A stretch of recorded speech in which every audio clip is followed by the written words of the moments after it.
সুনানে আবু দাউদের এক বর্ণনা বিষ্ণু ইসলাম বলেন, খুব চমৎকার একটি হাদিস, মনোযোগ দিয়ে শুনুন। তিনি বলেন, আনা যাঈহুম বিবাইতিন ফি রাবাদিল জান্নাতি লিমান তারাকাল মিরাআ ওয়া ইন কানা মুহিক্কান।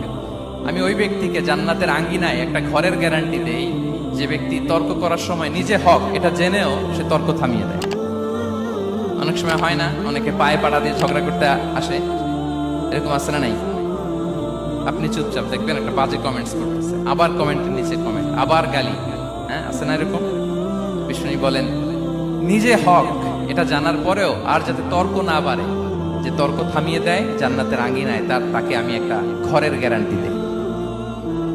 ওয়াবিবাইতিন ফি ওয়াসাতিল জান্নাতি লিমান তারাকাল কাযিবা ওয়া ইন কানা মাযিহান।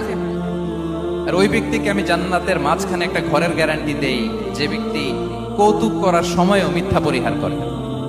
করতেছে কৌতুক, ফান করতেছে, আর হি ইজ কিডিং, ফান করে, কৌতুক করে, কিন্তু